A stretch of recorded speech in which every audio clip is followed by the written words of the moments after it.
Industrial Action by Thea, Alfie and Fidel.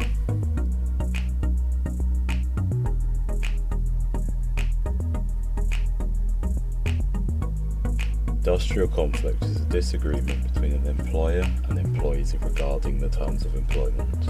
Conflict can occur in several different ways, such as changes to the business environment, changes in management, different personalities that clash within the organisation, poor communication, as well as pay and working conditions.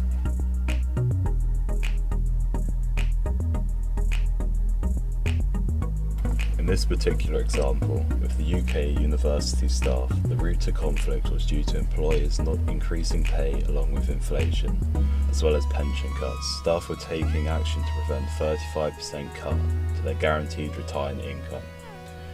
Employers and employees are also battling the issue of insecure fixed-term contracts used to employ and increase the number of teachers.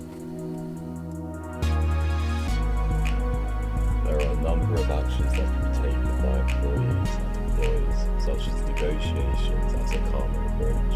Workers can also choose to go slow, where they keep working at a minimum pace required by their contract, as well as a work-to-all action, where employees refuse to do any work outside their terms of employment. For example, overtime. In reaction to this, employers could change their employment contracts when renewal is due, or give threats to redundancies. A strike action is the most extreme industrial action, where workers completely withdraw their labour. In this situation, employees could use social media to gain public support or completely close the business. It is obvious that the university employees have decided to take a strike action. The strike is the first of 10 days of action spread over 3 weeks.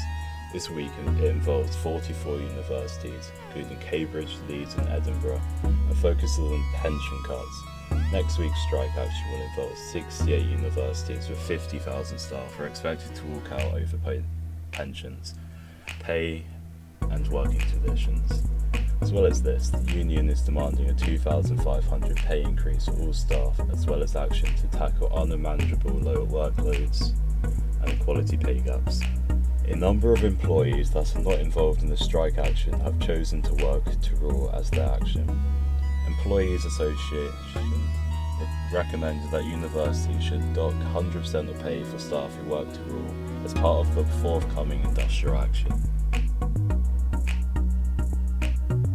During industrial conflicts, there is always a balance of power. Employees may hold more power when the business is very busy and cannot afford to upset customers or lose out on sales. When the industrial action is costing the employer a major loss in their profits and revenue, public support for the case would also increase this power, as it would have a large amount of people supporting their action. When inflation is high, it is reasonable for employers to increase workers' wages to maintain living standards, giving employees more power over the conflict. Alternatively, employees may have the power within the conflict when there is a public support, as well as when unemployment is high, meaning there are few other jobs for workers to take. The balance of power within the uni staff strike is in favour of the employees. Staff being on strike means that university students have no teachers, causing a potential pause to their education, which could lead to several negative impacts for students, such as being heavily behind.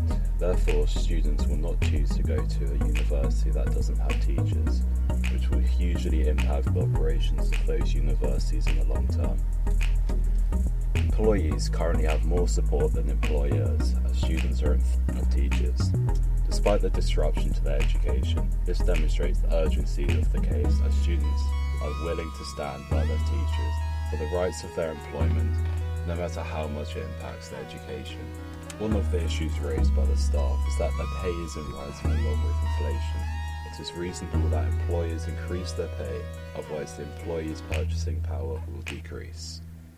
Employers may have a little power in this situation. There was a lack of university teaching staff jobs. However, this is not the case, which gives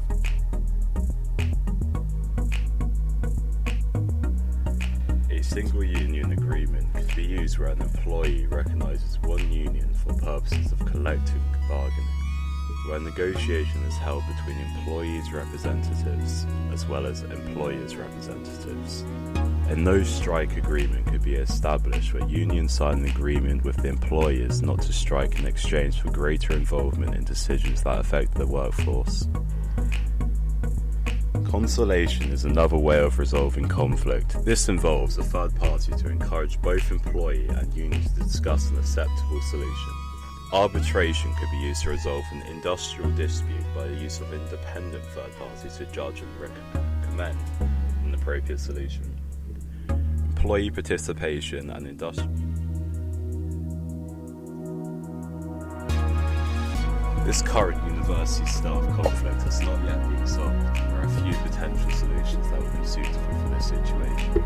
Seeing as workers have not taken strike action, the first step may be to establish a no-strike agreement to promote a calmer atmosphere. Arbitration could be appropriate to bring both employees and employers together to find a solution that satisfies both without any bias inputs. And that's all. Thank you for listening. Yay.